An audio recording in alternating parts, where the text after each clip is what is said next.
আসসালামু আলাইকুম রহমতুল্লাহ। আজকের সকালটা দুঃসংবাদ দিয়ে শুরু করছে। ঘুম থেকে ওঠার পরে শুনলাম যে আমার এই জ্যাঠাতো ভাইয়ের অটো রিক্সাটা চুরি হয়ে গেছে। তো খুব কষ্ট লাগতেছে সকালবেলা, মানে উঠে আমাকে আজকে দুঃসংবাদ দিয়ে আজকে দিনটা শুরু করতে হয়েছে। দেখেন একেবারে ভরা বাড়ির এই ঘরের দরজার সামনে থেকে গাড়িটা নিয়ে গেছে। রাত যখন 3টা বাজে তখনও ওনার গাড়ি ছিল, কিন্তু 3টার পরে ওনার গাড়িটা নিয়ে গেছে এখান থেকে। মানে অবাক লাগে, ওনার কিছুদিন আগেও একটা অটো রিক্সা নিয়ে গেছে, মানে অল্প কিছুদিন আগে, তাই না? এই বছর খানিক হয়।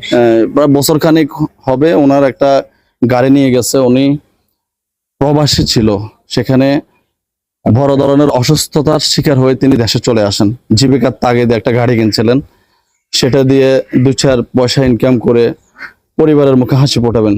সেই গাড়িটা ওনাকে আঘাত করে, মানে ওনাকে মারধর করে হাইওয়ে রোড থেকে ওনার গাড়িটা নিয়ে গেছে ছিনতাইকারীরা। কিন্তু সবচেয়ে দুঃখের বিষয় হলো, একটা বছরের মাথায় আজকে আবার ওনার গাড়িটা নিয়ে গেছে। আমরা কোন দেশে বসবাস করি? দেখেন, জীবনের নিরাপত্তা নাই। তার চেয়ে বড় বিষয় হলো, দেখেন উনি গাড়িটাকে উনি নিরাপত্তার জন্য এই গাড়িটাকে সিকিউরিটির জন্য উনি চেইন লাগাইছিলেন, মানে তালা লাগাইছেন।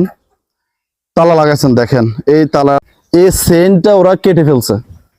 চেইনটা দেখেন 2 টুকরা করে ফেলছে, কেটে এইখান থেকে গাড়িটা বাড়ির ভিতর দিয়ে বের করে নিয়ে গেছে।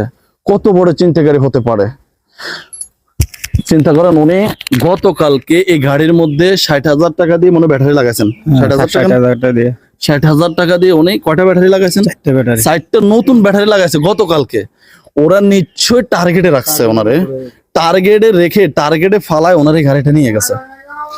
এদিকে কিন্তু রাত 3টা পর্যন্ত বিশ্বকাপ খেলাও চলছে, সবাই কিন্তু সজাগ। তারা কত বড় ডেয়ারিং চোর হতে পারে, তারা উৎপেতে ছিল ওনার এই গাড়িটাকে নিয়ে যাওয়ার জন্য। তো আপনাদের কাছে একটা অনুরোধ, আজকের এই ভিডিওটা আপনারা একটু শেয়ার করেন, আপনাদের যাদের সামনে যায় এই ভিডিওটি শেয়ার করবেন। কারণ হলো, এই মিশুকগুলো বেশি দূরে যায় না, আশেপাশে থাকে। এই আমাদের নাঙ্গলকোট, মনোহরগঞ্জ অথবা মুজফ্ফরগঞ্জ, মানে এই জায়গাগুলোতে মনে হয়। তো আপনারা অনেকেই আমার এই ভিডিওটি দেখেন, শুধু দেশে না বিদেশে প্রবাসের অনেকে আমার এই ভিডিওটি দেখেন। ভাই প্লিজ এই ভাইয়ের দিকে তাকায়, ওনার বাল বাচ্চার মুখের দিকে তাকায় আপনারা এই ভিডিওটি অন্তত শেয়ার করেন। আপনার এই শেয়ারে হয় চোর ধরা খাবে, না হয় সাধারণ মানুষ সচেতন হবে। একটা মিশুকের দাম এখন মনে হয় 1.5 লাখ টাকা। 1.5 লাখ টাকা না? 1.5 লাখ টাকা। 1.5 লাখ টাকা। তার উপরে উনি 6টা নতুন ব্যাটারি লাগাইছেন 60,000 টাকা দিয়ে। একদিনও গাড়ি চালাতে পারে